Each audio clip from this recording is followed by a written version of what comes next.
sisa 20. Ya, dia mintanya tinggal 20 lagi. Sedangkan dari pabrik 3 bisa ngirim 80. Berarti 20 kita taruh ke sini semua. Sehingga untuk yang gudang 2 itu habis. Nah, sekarang sisa 1 ini. Sisa 1 di sini. Ini punya pabrik 3 ke gudang 3. Nah, pabrik 3 tadi 80 dikirim 20, sehingga sisa 60. Nah, gudang 3 minta 60.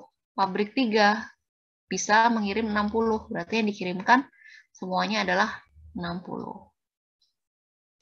Gitu. Nah, kemudian cara bacanya gimana? Jadi cara bacanya, bentar, saya hapus dulu. Cara bacanya gimana? Nah, cara bacanya berarti dari gudang 1, dari sumber 1, dari pabrik 1.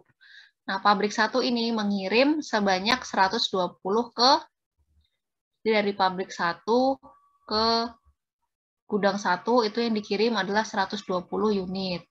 Sedangkan dari pabrik 2 ke gudang 1 itu yang dikirim 30 unit. Terus dari pabrik 2 ke gudang 2 itu 50 unit. Ini terus pabrik 3 ke gudang 2 itu 20 unit. Dan dari pabrik 3 ke gudang 3 itu 60 unit. Jadi kalau ditanya gudang 1 itu dikirim dari mana aja? Berarti gudang 1 itu dikirim dari pabrik 1 dan pabrik 2. Atau kalau misalnya ditanya pabrik 2 itu ngirimnya kemana aja? Nah, pabrik 2 itu berarti ngirim ke G1 sebanyak 30 dan ke gudang 2 sebanyak 50. Nah, ini alokasinya seperti ini ya, jumlah yang dikirimkan.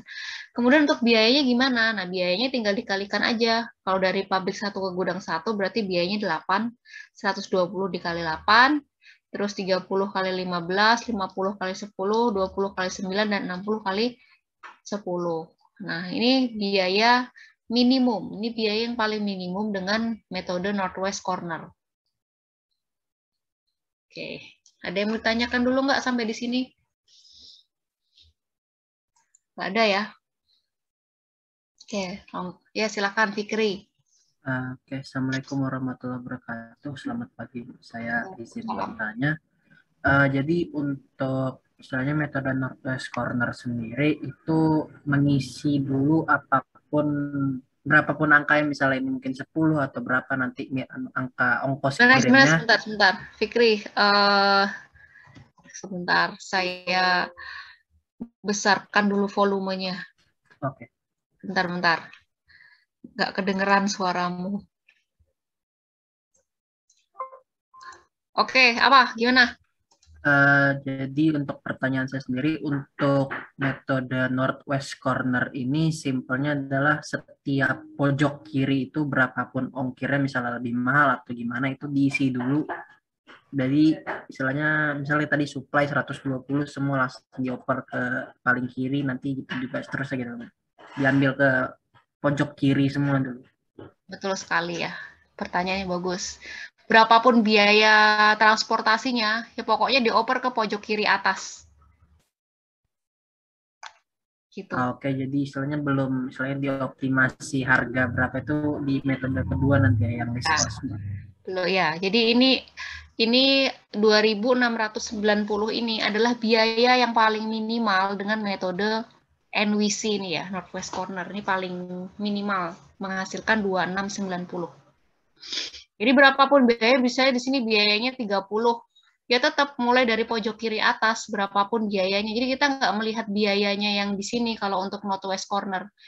Dia tetap mengalokasikan, pokoknya kalau pojok kiri atasnya kosong ya di situ dialokasikan pojok kiri atasnya, disesuaikan demand dan supply-nya. Mintanya berapa, bisa dikirim berapa. Begitu? Baik, terima kasih banyak. Ada lagi?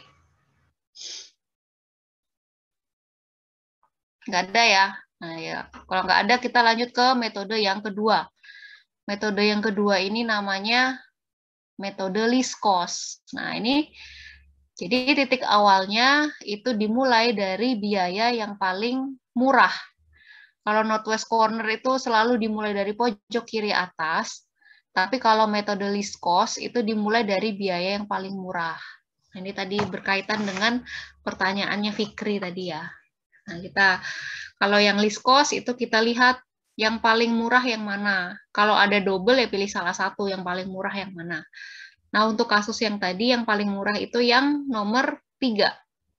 Yang nomor 3, ini ya biayanya 3. Berarti dari pabrik 3 ke gudang 1. Nah, kita lihat gudang 1 minta 150. Pabrik 3 itu hanya bisa mengirim 80. Jadi kesimpulannya apa? Kesimpulannya, nah ini nggak ada gambarnya. Jadi kita kirimkan 80 ini semuanya untuk pabrik 1 ya. Untuk gudang 1, Sehingga gudang 1 ini yang tidak terpenuhi sisa 70 lagi. Terus untuk untuk pabrik 3, saya tulis P aja lah biar enak. P Q. Kemudian untuk P3, karena 80 ini sudah terkirim semua, maka habis ya, nggak ada lagi sisa 0. Maka saya coret semuanya, karena dia nggak bisa ngirim lagi. Jadi nggak usah dipertimbangkan. Nah, saya arsir aja, biar enak. Oke, selanjutnya kita cari lagi yang paling minimal biayanya yang mana. Ini ya, ini paling kecil. Paling kecil. Di antara kotak yang kosong yang mana ini? Ada 6 kotak ini. Yang paling kecil yang mana? Yang paling kecil yang 5. Maka akan saya kirim barang ke sini. Di pabrik 1 itu bisa ngirim 120, sedangkan ini kotaknya punyanya gudang 2. Gudang 2 minta 70. Berarti bisa dikirim ya, bisa dikirim semuanya 70. Nah, 70 berarti terpenuhi untuk gudang 2. Sisa berapa untuk pabrik 1? Berarti 120 kurangi 70. Sisa 50 lagi. Nah, sisa 50 lagi. Sedangkan yang untuk gudang 2 ini habis karena sudah terpenuhi. Nah, karena habis, maka tidak akan dikirimkan lagi untuk gudang 2. Jadi boleh saya arsir di sini. Jadi yang untuk gudang 2 saya arsir semuanya. Karena nggak bakal dikirim lagi, sudah terpenuhi semua. Nah, selanjutnya kita cari lagi yang paling kecil yang mana biayanya. Yang kotak kosong kan tinggal 8, 15, 6, dan 12. Berarti yang ini ya, yang 6. Nah, 6 ini gudang 3. Gudang 3 minta 60. Sedangkan pabrik 1 hanya bisa ngirim 50. Berarti yang dikirimkan ya semaksimalnya, berarti 50 ini kita kirimkan. Nah, karena 50 sudah dikirimkan berarti habis. Karena habis, pabrik 1 nggak bisa ngirim lagi kemanapun ya. Berarti ini kita arsir. Karena dia nggak bisa ngirim lagi, ya kita blok aja. Nah, selanjutnya kotak kosong yang lain yang mana? 15 dan 12. Gudang 3. Gudang 3 sudah terkirim 50, berarti sisa 10.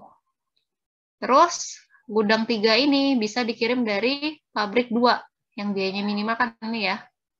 Pabrik 2 bisa ngirim 80. Terus gudang 3 tapi mintanya hanya 10, berarti kita kirimkan 10. Nah, berarti ini habis.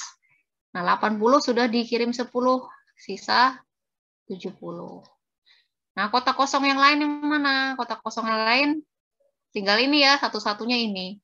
Nah, gudang 1 minta 70, pabrik 2 bisa ngirim 70. Berarti ya 70 itu yang kita kirimkan ke gudang 1 dari pabrik 2. Oke, nah inilah alokasinya ya. Jadi tinggal dibaca aja alokasinya.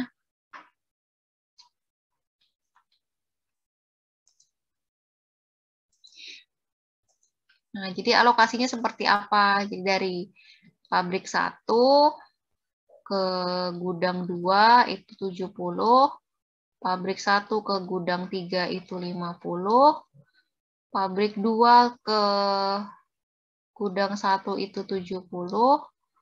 Pabrik 2 ke gudang 3 itu 10.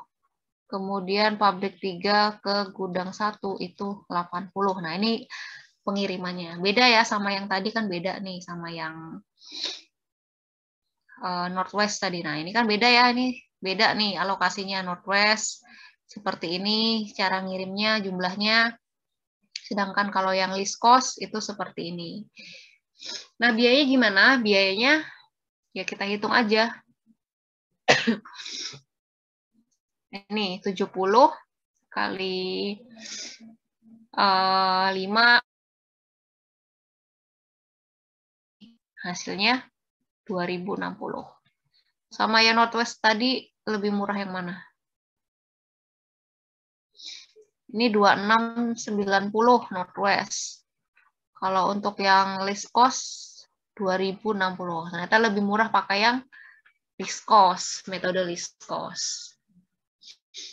Oke, ada yang ditanyakan sampai di sini metode list cost? Nggak ada, jelas ya. Oke, jam berapa nih sekarang? Nah, sudah. Oke, satu lagi.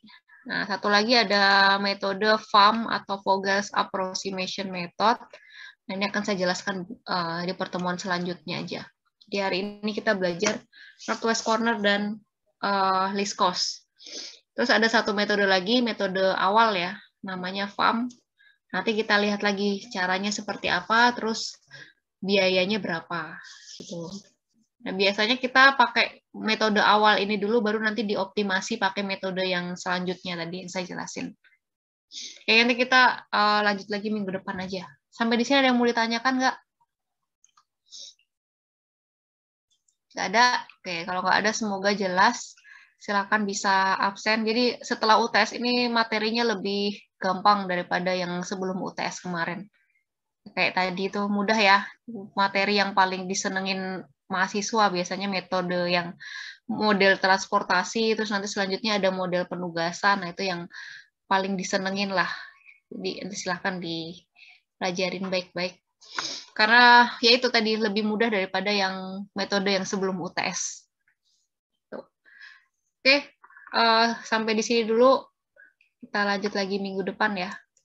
Oke, saya akhiri cukup sekian. Kalau nggak ada pertanyaan, selamat pagi. Assalamualaikum warahmatullahi wabarakatuh.